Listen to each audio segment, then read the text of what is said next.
말씀을 전하겠습니다. 아마 여러분 가운데서 미국의 그 블랙 프라이데이라는 걸 아시는 분들이 있을 것입니다. 먼저 한번 어떤 날인지 영상을 잠깐 한번 보도록 하겠습니다.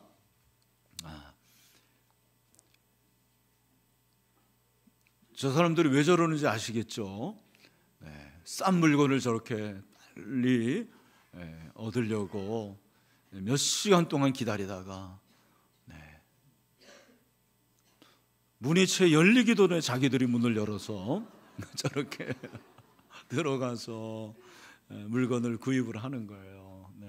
이 정도 봤으면 될 것 같습니다. 그 미국은 그 추수감사주의를 지나면은 바로 이제 연말 시즌이고, 그 연말 시즌이 사실 상업적으로는 물건을 많이 파는 쇼핑의 기간입니다. 그 쇼핑 기간에서 그 대세일, 이 큰 세일을 시작하는 그 날, 금요일, 그 날을 이제 블랙 프라이데이라고 합니다. 그날은 엄청나게 할인을 많이 하는 거예요. 그 할인을 받기 위해서 싼 물건을 이렇게 좋은 물건을 얻기 위해서 저렇게 몇 시간 동안 기다리다가 자기들이 막 문 열고 들어가고 그야말로 아수라장이 되는 것입니다. 저는 그 광경을 이렇게 몇 번 보면서 생각난 게 뭐냐면, 인간에게는 누구나 물질에 대한 탐욕이 있구나라는 걸 깨달았어요. 물질을 갈망하는 거. 여러분에게도, 여러분은 없으시죠? 다 있는 거예요. 여러분, 중요한 것은 인간이 정말 중요하게 여겨야 될 것에 대한 갈망이 별로 없어요. 그러나 별로 중요하지 않은 것에 대해서는 엄청나게 갈망을 하는 거예요. 우리가 정말 사랑해야 될 것은 사용하고, 정말 우리가 사용해야 될 것은 사랑하는 것이 우리 인간의 모습이라 생각을 합니다. 한편 우리의 예배의 모습은 어떻습니까? 여러분들이 이렇게 예배를 드리러 오신 거 정말 주님의 이름으로 환영하는데, 우리 교회는 예배 태도가 저는 비교적 좋은 것 같아요. 제가 다른 교회 가보면, 타 교회 가보면 비교하는 게 어떨지 모르겠지만 적어도 제가 보는 여러분들은 좋은 예배자인 줄로 믿습니다. 은혜를 사모합니다. 할렐루야. 은혜파들이 많아요. 반면에 그렇지 않은 분들도 있다라는 얘기를 듣습니다. 가끔 보기도 하고. 어떤 분들이 있냐면 예배 시간에 그냥 아무 생각 없이 시쳇말로 멍 때린다고 그러죠. 앞을 주시하고 딴 생각하는 딴 생각파들이 있습니다.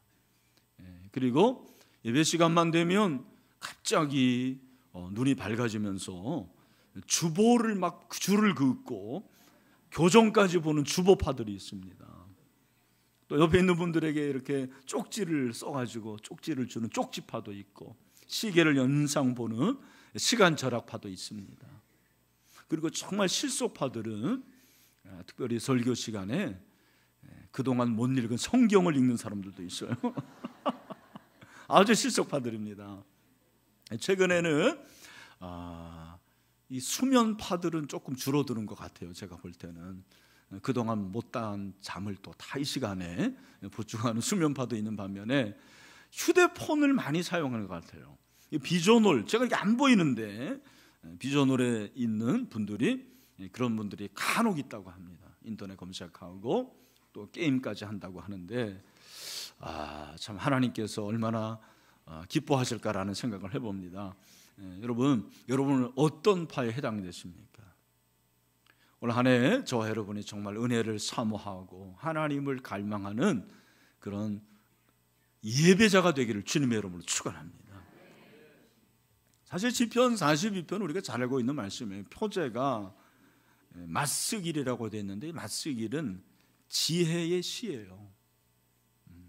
그리고 이 맞쓰길이 지혜의 시인데, 찬양으로 사용할 때는 지혜의 시를 묵상해서 그 묵상을 찬양하는 것을 가리켜서 맞쓰길이라고 그래요. 찬양시. 그리고 맞쓰길 인도자를 따라 부르는 노래라고 그랬고, 고라 자손에 그렇게 돼 있어요. 이 찬양시를 누가 지었다라는 거예요? 고라자손을 지었다는 거죠. 여러분, 참고로 이 고라자손은 다윗 시대에 찬양을 부르는 그런 성가대와 같아요. 우리 찬양대원들과 같은 사람들이 고라자손이에요. 근데 이 고라자손 중에 어떤 한 사람이 지금 무명인데, 이 사람이 찬양을 하는데 그 찬양의 내용이 어떻다고 생각하십니까? 이 찬양을 부르는 고라자손 시인의 영적인 상태가 어때요? 지금 보니까 굉장히 불안해하고 그리고 두려워해요. 낙심합니다. 5절에 보니까 내 영혼아 내가 어찌하여 낙심하며 어찌하여 내 속에서 불안해하는가? 왜 그러냐? 지금 이 시인이 어떤 상황에 있는지에 대해서 두 가지로 그렇게 추측을 합니다. 하나는 유다가 멸망이 돼서 바벨론의 포로지에서 그렇게 예루살렘을 사모하면서 내가 그때 예루살렘에서 찬양을 했었을 때가 있었는데 그때가 참 그립다. 내가 예배를 갈망하고 예배를 사모한다라는 마음을 가지고 이 시를 지었다라는 추측이 하나 있습니다. 또 하나는 지금 이 시인이 다윗 시대에 아들 압살롬이 반역해서 도피하잖아요. 그때 같이 도피해서 마음이 불안하고 또 하나님을 예배하는 그것 자체가 지금 흔들려서 내가 다시 하나님을 만났으면 좋겠다, 예배했으면 좋겠다라는 마음을 가지고 이 시를 지었다라는 그런 추측이 있어요. 어떤 것이 옳은지는 모르지만 우리가 한 가지 공통점을 발견한 것은 지금 이 시인이 하나님을 어떻게 하고 있어요? 갈망하고 있어요. 할렐루야. 하나님을 정말 찾고 있습니다. 사모합니다. 내가 하나님을 만나기를 원합니다. 그 예루살렘을 내가 너무너무 가고 싶습니다. 여러분, 예배에 대한 이런 갈망이 있으십니까? 교회에 대한 갈망. 나는 정말 빨리 교회에 갔으면 좋겠다. 빨리 주일이 왔으면 좋겠다. 그래서 하나님을 예배하고 하나님을 영원하게 했으면 좋겠다라는 그런 갈망이 여러분에게 있으면 좋겠어요. 네. 아멘. 여러분, 갈망이라는 것이 무엇입니까? 오늘 본문에 갈망이라고 했는데 이 갈망은 갈급한 소망이 갈망이에요. 이 소망이라는 것은 바라는 것인데 갈망이라는 것은 그냥 바라는 것이 아니고 정말 간절하게 바라는 소망을 가리켜서 갈망이라고 얘기를 합니다. 여러분, 시인은 하나님을 갈망하는데 어떤 비유를 하냐면 사슴의 비유를 드는 것을 볼 수가 있습니다. 1절에 보니까 우리 1절을 다 같이 한번 읽어봅시다. 시작. 하나님이여 사슴이 시냇물을 찾기에 갈급함같이 내 영혼이 주를 찾기에 갈급하나이다. 여기 갈급하다라는 것은 무슨 말이에요? 갈망합니다, 그런 말이에요. 여러분 아시는 대로 팔레스타인 지방은 비가 많이 안 와요. 1년에 평균 강수량이 600mm. 우리 여름에 비 많이 오면 300mm, 400mm, 500mm 올 때도 있습니다. 우리나라는 참 축복받은 나라거든요. 팔레스타인은 가보면 온통 모래고 먼지고, 건기에는요 풀 한 포기를 찾기가 어려워요. 물은 더더욱 구하기 어렵습니다. 그러한 상황 가운데서 들판을 막 한 마리 사슴이 헤매고 있는 거예요. 그 어린 사슴이 물을 찾으려고 그렇게 돌아다니는데 찾지를 못하는 거예요. 바로 그 모습이 내 모습이라는 거예요.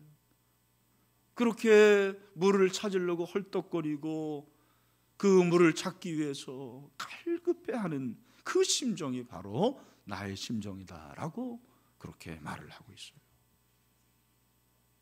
여러분, 오늘 이 자리에 왔는데 하나님을 만나고 싶은 갈급함이 여러분에게 있습니까?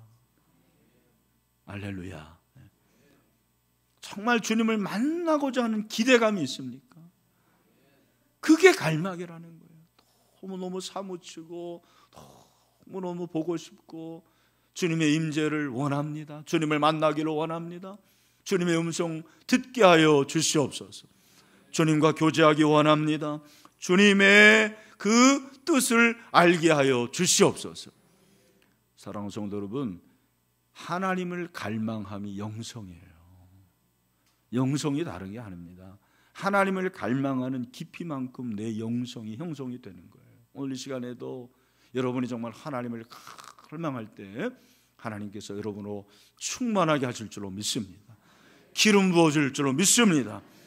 여러분, 하나님을 갈망하는 사람의 특징이 뭡니까? 어떻게 하는 게 하나님을 갈망하는 거예요? 오늘 성경이 우리에게 그것을 말씀해 주십니다. 오늘 두 가지를 말씀드릴 테니까 꼭 기억을 하십시오. 첫 번째, 하나님을 갈망하는 사람의 특징은 하나님께 나아가기를 힘씁니다. 하나님께 나아가는 거죠. 하나님을 갈망하는 사람은 어떻다고요? 하나님께 나아가는 거예요. 나가기를 힘써요. 2절, 우리 2절 말씀을 다 같이 한번 읽겠습니다. 시작. 내 영혼이 하나님 곧 살아계시는 하나님을 갈망하나니 내가 어느 때에 나아가서 하나님의 얼굴을 배울까? 아멘. 여기 보니까 내 영혼이 하나님 곧 살아계시는 하나님을 갈망하는데 그 하나님께 내가 나아간다 그렇게 말하고요. 어느 때 나가겠습니까? 그때를 기다리는 것입니다. 여러분, 고라 자손이 어떤 사람이냐면 제가 찬양대라고 그랬는데 이 사람들이 처음부터 찬양대들은 아니었어요. 사실 고라 자손은 영적으로 보면 딱지가 붙은 사람들이에요. 쉽게 말하면 고라 자손 그러면은 그 당시에 사람들이 뭐라고 그러냐면 저 고라 후손들 그렇게 했어요. 제가 여러분에 한번 퀴즈를 내볼게요. 고라 자손의 최고 조상의 이름이 뭘까요? 최고 할아버지의 이름이 뭘까요? 예? 고라죠. 맞습니다. 라고겠어요? 고릴라겠어요? 왜 고라 자손이에요? 조상이 고라예요. 고라가 어디서 제일 먼저 나와요? 민수기 16장에 가보면 모세가 이스라엘 백성들을 지도할 때 고라라는 사람이 나옵니다. 그런데 이 고라와 다단과 아비라는 사람이 뜻을 모아가지고 모세에게 대드는 거예요. 거역하고 반역하는 거예요. 하나님께서 기뻐하실까요? 슬퍼하실까요? 슬퍼하시죠. 그래서 그 결과 하나님이 벌을 내리시는데 땅을 쫙 갈라지게 하십니다. 그리고 그 고라 자손의 후손 250명이 땅 속에 파묻혀지는 거예요. 여러분, 고라 자손이 그 당시에 얼마나 있겠습니까? 많아봤자 250명이라면 거의 죽은 거예요. 그러나 그 중에서 살아남은 후손들이 있겠죠. 그 후손들이 또 아들을 낳고 아들을 낳아서 고라 자손이 된 거예요. 그러니 여러분, 그 후손들은 늘 어떤 마음이 있겠습니까? 우리 할아버지, 우리 증조 할아버지 모세에게 되돌아가지고 하나님께 저주받은 사람이지. 여러분, 이게 늘 따라다녔다라는 것입니다. 어떻게 보면 영적인 주원 글씨죠. 참 부끄러운 일이고 감추고 싶은 일이고. 여러분, 놀라운 것은 다윗 시대에 이 고라 자손이 어떻게 변화가 되냐면 찬양대가 되어서 레위 지파와 함께 하나님을 찬양하는 후손들이 됩니다. 할렐루야. 여러분, 이것이 복음인 줄로 믿습니다. 이것이 은혜인 줄로 믿습니다.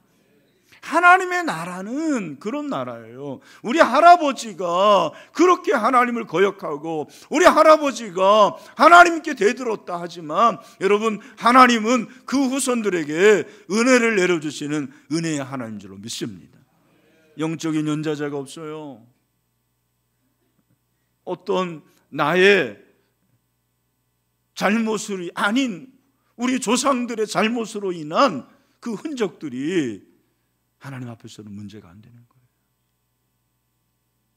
우리 부모님들 중에서, 우리 할아버지 할머니들 중에서 술주정뱅이도 있고 참 그렇게 나쁜 짓 많이 하고 그런 분들 왜 없습니까? 그거 생각하면 하나님께 나올 수가 없어요. 그러나 우리는 고라 자손이 찬양대가 되어서 하나님께 나와서 하나님의 이름을 찬양한 것처럼 우리는 하나님을 예배할 수 있게 되었습니다. 특권이에요, 여러분. 하나님께 나오는 것은 특권이에요. 축복이에요. 문화가 아닙니다, 사실은. 정말 저와 여러분에게 하나님이 부어주시는 은혜로 말미암아 우리는 예배 자리에 나오게 된 줄로 믿습니다. 그러니까 이 특권 의식을 가져야 돼요. 어떻게 보면 이것이 놀라운 일이구나, 얼마나 감사한 것이구나. 이 예배에 나오는 것이 그냥 습관으로 나오는 것이 아니죠. 구원받은 자로서 하나님을 기쁘게 하고 하나님의 영광을 위해서 이렇게 예배하는 것이 정말 큰 복이라는 것을 확신하고 믿는 이 시간이 됐으면 좋겠습니다. 그래서 여러분, 그 하나님께 나아가는 자들은 어떠한 자세가 있어야 되냐면, 정말 내가 이것을 특권으로 알면서 또한 의무로 여길 수 있어야 돼요. 특권이면서 뭐라고요? 의무. 여러분, 예배라는 이 단어가 우리말에는 이제 예도래자를 쓰죠, 그죠? 예. 그 다음에 숭배할 배, 그렇게 예배인데, 히브리어서에서는 같은 의미지만 조금 의미가 달라요. 히브리의 그 예배라는 단어가 여러분 알 필요는 없지만 아바드라는 단어와 샤하라는 두 단어가 있는데, 이 단어는 뜻이 뭐냐면 섬기는 거예요. 부복하는 거예요. 종이 주인에 대해서 무릎을 꿇고 그렇게 섬기는 것을 예배한다고 그래요. 여러분, 과거의 이 종들은요, 항상 주인 앞에 있을 때 앉아 있을 수 있었습니까? 못 앉아요. 어떻게 합니까? 무릎을 꿇어야 돼요. 무릎을 꿇고, 그리고 제일 먼저 하는 게 뭐예요? 아는 분도 있네. 발에 키스를 합니다. 발에 키스를 해요. 그리고 주인에 대해서 뭐를 맹세하는 거예요? 충성을 맹세해요. 그게 노예예요. 그게 종이에요. 예배가 여러분 그거예요. 물론 이제 문화가 다를 수도 있고 오늘 이 시대가 많이 달라졌지만, 교회 와가지고 다 이렇게 막 다리 꼬고 앉고 막 이렇게 정말 어떻게 보면은 별로 예의가 없는 자세로 예배드리는 분들 있잖아요. 막 껌도 짝짝짝 씻고 막 그러면 또 교회 예배 본당에 들어오면서 또 먹을 것도 막 가져오고, 지금이야 그렇지 옛날에는 큰일 났습니다. 정말. 왜냐하면 종이 주인을 섬기는 그게 예배예요. 여러분, 그 말은 사실은 우리가 하나님을 예배하는 것이 선택입니까? 의무입니까? 예? 정말입니까? 여러분, 의무라고 생각하세요? 근데 여러분은 하나님께 예배하는 그것을 정말 의무로 여깁니까? 선택으로 여깁니까? 답만 계속 말씀하시니까 제가 아마 비전홀에 있는 분들은 다를지 모르겠는데, 여러분, 사실은 우리가 하나님을 예배하는 것을 의무로 여기는 때가 있었어요. 정말 교회에 그러면 어떻게 주일 예배를 빠집니까? 그것도 집사가? 그건 당장 아웃입니다, 사실은. 여러분, 어떻게 예배를 빠져요? 근데 요즘은 예배를 빠지는 게 당연해요, 당연해. 살다 보면 그럴 수도 있는 거지 뭐. 이렇게 되는 거예요. 물론 여러분, 공예에 한번 빠졌다고 그래서 여러분들의 구원이 취소되거나 여러분의 믿음이 저 바닥이다 그렇게 말하는 건 아니에요. 그러나 저는 여러분의 마음가짐이 중요하다고 생각해요. 여러분, 이건 아셔야 돼요. 예배는 선택이 아니고 뭐다? 의무다. 우리가 아무리 선택 가운데 많이 들어도 필수가 수강하지 않으면 졸업 못해요. 수료할 수가 없어요. 여러분이 다른 거 잘해도 예배는 의무예요. 기본입니다. 기초입니다. 이게 무너지면 우리의 신앙이 무너지는 거예요. 그래서 예배가 무너지면 교회가 무너져요. 예배 없는 교회는 교회가 아니에요. 교회 없는 예배는 그것은 교회도 아닙니다. 예배도 아닙니다. 우리가 이 사실을 알아야 돼요. 제가 이렇게 목회를 해보니까 점점점 종으로 주인을 예배하는 마음을 가지고 예배하는 사람들이 줄어들어요. 제가 이것 때문에 굉장히 좀 힘들어하는데, 이번에 설교를 준비하면서 한 가지 위로를 받은 것은 이게 오늘날의 문제는 아니더라고요. 여러분, 그 청교도 시대 아시지 않습니까? 청교도 시대 정말 올곧게 믿음 생활하고 신앙 생활하는 시대 아닙니까? 근데 그 당시에도 목회자가 하는 첫 번째 의무가 뭐냐면 그 성도들, 그 주민들을 독려해가지고 어떻게 해서든지 주일 예배에 참석하게 하는 그런 기록이 있더라고요. 클라슨이라는 사람이 이렇게 말을 했어요. 공적인 예배에서 죽은 자들이 하나님의 말씀을 듣고 그 말씀을 듣는 자들은 살아난다. 성자께서는 그곳에서 병든 영혼들을 말씀으로 고치신다. 그 예배에서 성자께서는 사단을 쫓아내신다. 물론 하나님께서 공적인 예배에서만 이 일을 하시는 것은 아니다. 그렇지만 공적인 예배는 주님께서 이러한 일들을 행하시는 유일한 정상적인 수단이라 그랬어요. 여러분 잘 들어보세요.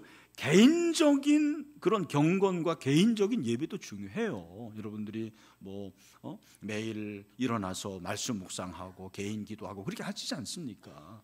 여러분 하고 있으시죠? 안 하시는 분들은 회개하고 하시면 됩니다만, 그런 것도 중요하지만 개인만 예배하면 안 되고 그 개인이 모여서 하나님께 드리는 이 공예배가 살아나야지 하나님의 역사가 이곳에 있는 줄로 믿습니다. 모이기를 힘쓰라고 그랬어요. 여러분 모이기를 패하는 사람들 습관과 같이 말라고 그랬습니다. 우리 교회가 더 모이기에 힘쓰면 좋겠습니다. 정말 이 예배를 통해서, 공예배를 통해서 하나님께 나아가는 저와 여러분이 되기를 주님의 이름으로 축원합니다. 따라합시다. 예배는 선택이 아니고 의무다. 할렐루야. 하나님께 나아가는 여러분이 되시길 바랍니다. 또 한 가지 하나님을 갈망하는 사람의 특징은 하나님을 만나기를 힘쓰는 거예요. 나가기만 하면 뭐예요? 만나지를 못하는. 오늘 본문에 보니까 내가 어느 때 나아가서 하나님의 얼굴을 배울까? 이 말은 하나님을 만날까? 그런 말이에요. 예배가 뭐냐? 예배는 하나님과의 만남인 줄로 믿습니다. 예배는 하나님과의 뭐다? 만남이다. 여러분 예배 때마다 하나님을 만나고 가십니까? 제가 보니까 하나님을 만나지 않고 하나님을 진짜 보지도 않고 가시는 분들이 있어요. 그냥 교회만 보고 가는 거예요. 아, 오늘 저 이권희 목사 넥타이가 뭐구나. 아, 오늘 저 찬양대 누가 섰네 안 섰네. 아, 오늘 교회 소식 여러분 굉장히 좋았죠. 교회 소식. 여러분 관심이 없는 것 같은데 이게 쏙쏙 들어오지 않습니까? 우리 새로운 간사님이 이렇게 만들었는데 아, 참 좋네. 이게 예배를 보고 가는 사람들이에요. 예배 구경하다 가는 사람들 많아요. 그 아주 옛날 얘기 있잖아요. 왜 시골에 계신 아버지가 서울 사는 아들 집에 이렇게 놀러 왔는데 이제 아들이 시간적 여유도 있고 함께 있을 시간이 없어요. 어떻게 합니까? 돈을 들이면서 아버지 심심하신데 극장 구경하고 오세요. 그렇게 말씀을 드렸습니다. 그랬더니 이 아버지가 진짜 극장 구경을 갔는데 30분도 안 돼가지고 오신 거예요. 아니 아버지 어떻게 극장 구경했는데 30분 만에 오십니까? 그랬더니 아버지가 야, 그 서울 사람들 헛똑똑하더라. 내가 30분 동안 극장 구경했는데 돈 내라는 말도 안 하더라. 그러면 뭐 구경한 거예요? 건물 구경하다 온 거예요. 이거 아주 신파적인 얘기잖아요, 이거. 그런 사람들이 많다라는 거예요. 정말 알맹이가 빠지고 본질이 빠지고 하나님을 만나는 체험이 없이 그냥 돌아가는 거예요. 점 찍고 옆에 있는 친구 만나고, 친구 만나러 교회 오는 사람도 있긴 있더라고요. 여러분, 친구 보러 오지 마시고 하나님 만나러 오시길 바랍니다. 여러분, 하나님 만나는 게 뭐예요? 하나님 만나는 게, 여러분, 하나님을 만나는 것은 하나님의 살아계심을 내가 깨닫고 가는 거예요. 할렐루야. 하나님을 갈망한다고 그래놓고서 뭐라고 그랬냐면, 오늘 본문에는 살아계신 하나님, 리빙 갓이라고 그랬어요. 왜 살아계신 하나님인가? 여러분, 하나님을 만나지 않고 여러분이 돌아가면 여러분은 죽은 하나님, 그 죽은 하나님 만나고 간 거예요. 왜? 아무런 역사도 나에게 일어나지 않아요. 어떠한 감동도 나에게 있지 않아요. 느낌도 없습니다. 감격이 없어요. 회개도 없습니다. 깨우침도 없습니다. 얼마나 불행한 것입니까? 여러분, 교회만 보고 가지 마시고 예배 보고 가지 마시고 하나님을 만나고 돌아가시길 바랍니다. 하나님을 만나고 돌아가는 여러분에게 하나님이 주시는 은혜가 있게 될 줄로 믿습니다. 여러분, 하나님을 만나려면 갈망이 있어야 돼요. 그냥 가만히 이 자리에 있기만 하면 되는 게 아니에요. 여기 와서 딴 생각하고 여기 와가지고 괜히 졸고 가고 그런 사람들은요, 하나님이 임하지 않습니다. 그게 신기한 거예요. 성경이 뭐라고 말씀하시냐면, 자, 우리 잠언서 8장 17절 말씀을 우리 다 같이 한 목소리 읽도록 하겠습니다. 잠언서 8장 17절 말씀 시작. 나의 사랑을 입으며 나를 간절히 찾는 자가 나를 만날 것이니라. 아멘. 여러분, 정말 이 말씀 믿습니까? 제가 보니까 사람은 가치대로 사는 거예요. 가치를 추구해요. 정말 그것이 가치가 있다면 시간도 드리고 물질도 드립니다. 심지어는 내 목숨도 바치는 게 사람이에요. 그래서 여러분, 순교도 하지 않습니까? 얼마나 예수님이 가치가 있으면 순교하겠습니까? 목숨을 내놓겠습니까? 여러분, 예배라는 이 단어는 영어를 써서 죄송합니다만 worship이라고 그러잖아요. W-O-R-S-H-I-P 두 단어예요. worth 플러스 ship이에요. 이 worth라는 건 뭡니까?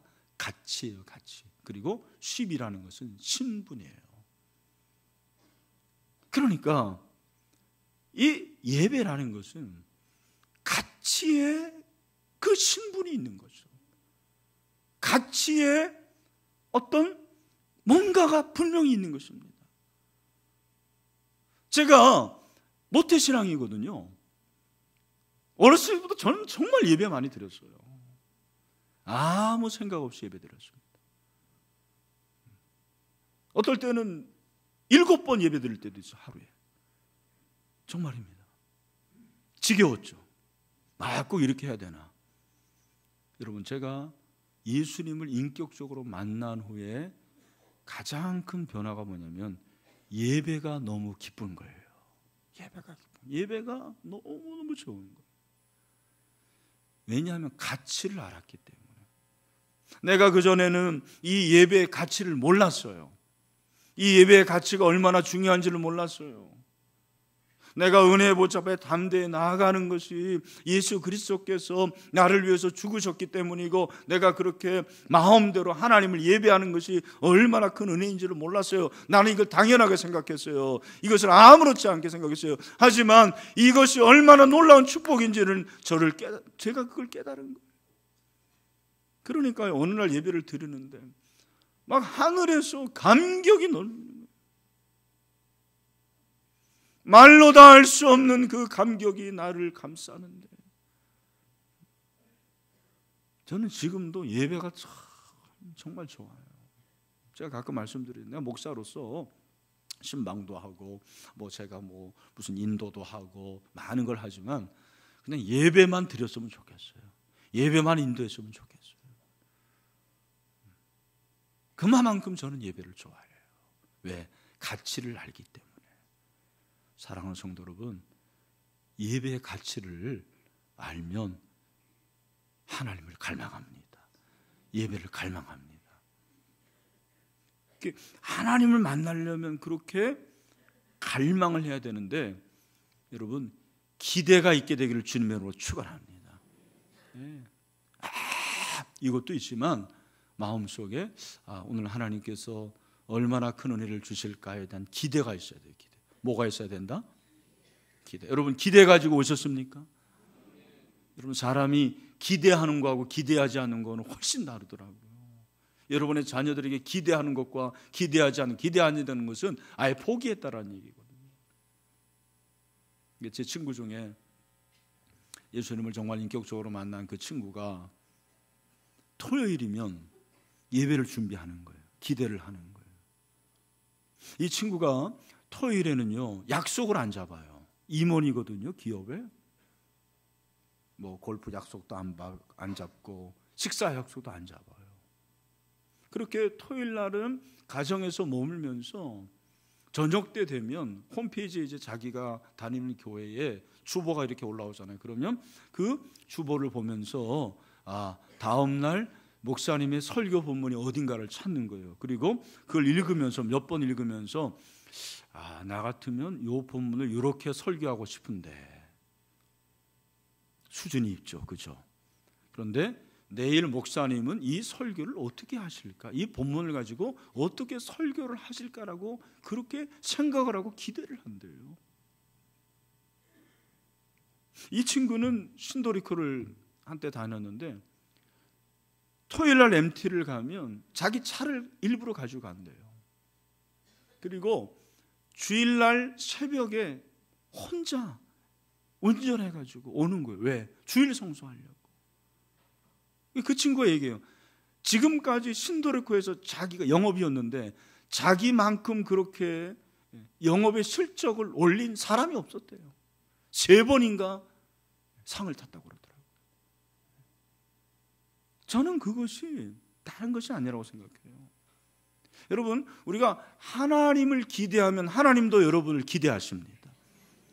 우리가 하나님께 집중하면 하나님도 우리를 집중하는 줄로 믿습니다. 저는 여러분이 하루 전에 그렇게 예배를 기대하는 것까지는 바라지 않아요. 정말입니다, 솔직히. 그런 사람은 간혹 있는 거예요. 근데 한 가지 부탁하고 싶습니다. 여러분, 예배 드리는 이 1시간만이라도 하나님께 집중합시다. 여러분, 그걸 못해요? 정말 이 시간에 하나님께 집중하는 것을 못합니까? 만약에 이 시간에 1시간 동안 집중하면 1,000만 원을 주겠다 그러면 여러분 졸겠습니까? 여러분 딴 생각하겠습니까? 여러분이 다른 일을 하겠습니까? 할 수가 없는 거예요. 그러나 하나님은 여러분에게 1,000만 원의 가치도 안 되는 것입니다. 너무 가슴이 아파요. 물론 매주 그렇게 집중할 수는 없죠. 그러나 집중 안 하는 것이 습관이 된 사람들이 있어요. 그런데 예배는 있어요. 하나님이 역겨워하십니다, 여러분. 네가 드리는 예배 안 받는다. 나는 그런 예배에 이미 나는 정말 너무 혐오가 된다 말씀하십니다. 오늘 우리 예배가 그런 예배는 아닙니까? 하나님께 집중하는 거. 168시간 중에 1시간인데 제가 계산을 해보니까 전자계산기로 0.00595238095더라고요. 보니까 0.5%밖에 안 되는 거예요. 근데 우리는 그 0.5%를 아까워하는 거죠. 0.5%에 집중을 못하는 것입니다. 여러분, 올 한 해 다른 어떤 것보다도 예배에 집중하는 이 1시간 집중하면 저는 하나님께서 여러분의 인생을 책임지시라고 저는 믿어요. 아멘. 여러분 가운데는 정말 목사님, 저는 목사님이 말하는 것처럼 그렇게 여유가 없습니다. 제 삶이 너무 힘들고 그렇게 예배를 기대하고 예배에 집중으로 나 피곤해요, 힘들고 어렵습니다. 그렇게 생각하는 분들이 분명히 여기 있을지도 모르겠어요. 저 인정합니다. 인정해요. 그러나 저는 그래서 여러분이 만약에 그런 식으로 평생 살아간다면 나는 신앙생활이 너무 불행할 것 같아요. 그렇지 않겠습니까? 아무리 삶은 힘들고 피곤하고 어렵지만 이 시간에 나와서 예배하면 천국의 복락이 임해야 돼요. 기쁨이 충만해야 돼요. 마음에 희열이 넘쳐야 돼요. 치유가 돼야 되는 것입니다. 그렇게 하실 줄로 믿습니다. 그러면 하나님이 여러분에게 복을 주십니다. 저는 믿습니다. 우리 따라합시다. 예배에 성공하면 인생에서 성공한다. 할렐루야. 저는 믿습니다. 여러분 다윗을 보세요. 다윗이 그렇게 예배를 사모하니까 사무엘하 8장 14절 뭐라고 그랬냐면 다윗이 어디로 가든지 여호와께서 이기게 하셨더라. 우리는 승리하게 되는 것입니다. 왜냐하면 하나님이 승리하게 하시기 때문에 우리가 하나님께 집중하면 하나님도 우리를 집중해요. 놀라운 사실. 그리고 그때 하나님이 일하십니다. 제가 마지막으로 참 우리 신일교회 예배를 좋아합니다. 감사하죠. 우리 신일교회 예배는 눈물이 있어요. 또 기쁨도 있어요. 작년 뭐 정확하게는 말씀드리지 않겠습니다. 언젠지는 하반기였는데 일부 예배 때 대표 기도하는 집사님이 짧게 기도했어요. 길게 기도 안 했어요. 정말. 근데 뭐라고 그러냐면 하나님 오늘 예배 시간을 통해서 제가 하나님을 갈망합니다. 하나님의 임재를 갈망합니다. 하나님의 얼굴을 보고 싶습니다. 그런데 그게 나에게 딱 느껴지는 거예요. 진정성이 느껴져요. 제가 예배 갱신을 준비하고 있었을 텐데 막 감사가 있더라고요. 이런 형제들이 있구나. 이런 자매들이 있구나. 그게 느껴졌어요. 정말 하나님을 갈망하고자 하는 마음. 여러분 그 집사님에게 기도 제목이 있었어요. 한 몇 년 동안 안 이루어지는 거. 그 기도 이후에 하나님께서 응답을 해주셨어요. 저는 물론 여기서 목사님 그거 확인해 봤어요? 이렇게 말하면 할 말 없습니다. 근데 제 생각이에요. 그냥 제 생각에 정말 하나님께 집중하니까 우리 나중에 이제 부르겠지만 시선에서 보면은 내가 그렇게 하나님께 집중하면 하나님이 일하기 시작한다고 그랬거든요. 할렐루야. 하나님이 일하면 되는 거 아니에요? 하나님이 일하시면 되거든요. 왜 우리가 이렇게 숱하게 예배를 드리면서도 그 하나님이 주시는 은혜와 복을 누리지 못하면 그 하나님께 집중하지 않는 거예요. 저는 이 말씀을 준비하면서 그런 생각을 해요. 여러분 예배가 바뀌어야 됩니다. 예배가 갱신돼야 돼요. 여러분 예배의 갱신은 사실은 프로그램의 갱신이 아니에요. 예배의 갱신은 예배자의 갱신입니다. 저와 여러분의 태도의 변화입니다. 하나님을 갈망합시다. 하나님을 사모합시다. 하나님을 집중하면 하나님이 일하실 겁니다. 여러분 그 하나님이 일하심을 예배를 통해서 경험하면 되는 거예요. 그러면 기도 응답이 됩니다. 변화가 일어납니다. 역사가 일어납니다. 기적이 일어납니다. 하나님이 일하실 줄로 믿습니다. 우리 비전 오래 있는 형제 자매들, 잠옷실에 참 이렇게 아이들과 예배하는 사랑하는 형제 자매들, 영화부실에서 예배하는 형제 자매들, 그렇게 되기를 원해요. 일하시는 하나님 만납시다. 말씀을 맺습니다. 하나님을 갈망합니다. 하나님을 갈망합시다. 하나님께 나아갑시다. 하나님을 만납시다. 그런 은혜가 있게 되기를 주님의 이름으로 축원합니다.